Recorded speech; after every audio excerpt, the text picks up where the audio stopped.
Hi, my name is Bob Frisch. I do some teaching, some coaching, and some consulting. Went to Yale School of Management and do some consulting with a firm called Strategic Offsites Group. And we're here to talk about decisions.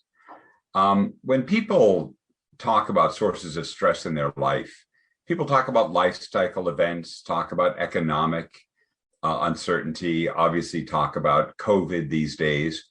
But I find when people come to me and they're concerned about something, very often they're concerned about making a decision. Making decisions can be very stressful for folks. And most of us have never actually been taught how to make a decision. When I went to college, I don't think there was a decision-making course available. And even in business school, we learned about decisions from a mathematical perspective. We were worried about slides like this having to do with how we worked on decisions. Don't worry, we're not going to have any mathematics today. In fact, we're going to strip out all the mathematics and just talk about some basic framework and principles that you can apply immediately to help you make decisions, and more importantly, take the stress out of the decision-making process. We're going to talk about one-person decisions, two-person decisions, and group decisions, but many of the lessons are applicable across those different things. Let's start with one-person decisions. A friend came to me a couple of weeks ago, and they were definitely very stressed. And she said, I need to decide by Thursday whether to send my teenage daughter to a summer program in the Dominican Republic. Now, obviously, in the current situation, sending a child anywhere for the summer is subject to concern.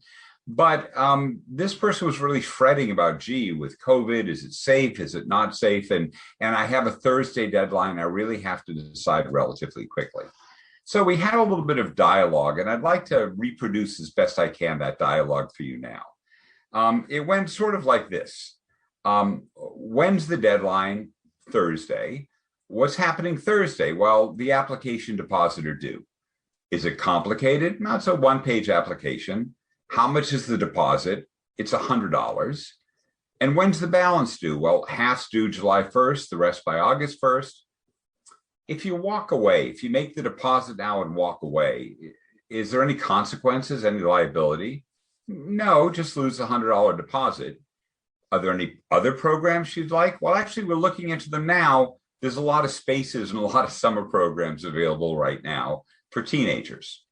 So if you look at this, the original thing that she was so worried about, literally losing sleep, was I have to decide whether to send my teenage daughter to a summer program, and I have to decide by this Thursday. In fact, she had to decide by Thursday, do I spend $100 and 20 minutes of my time to reserve a spot for my daughter in one particular summer program, or don't I? So what we find is by sometimes probing the decision, asking some very basic questions, we can find that what we're really worried about is nothing to worry about. She should start worrying sometime in late June, because by the beginning of July, she has to make a commitment. But right now, it's $100, it's 20 minutes of her time, and she's been losing sleep over it for a couple of days now. So one of the things to think about is, how do we structure looking at decisions? How do we break them apart? How do we start to analyze them in a way so we're really getting to the kernel of what we have to watch? So the first question to ask yourself is, what am I actually deciding?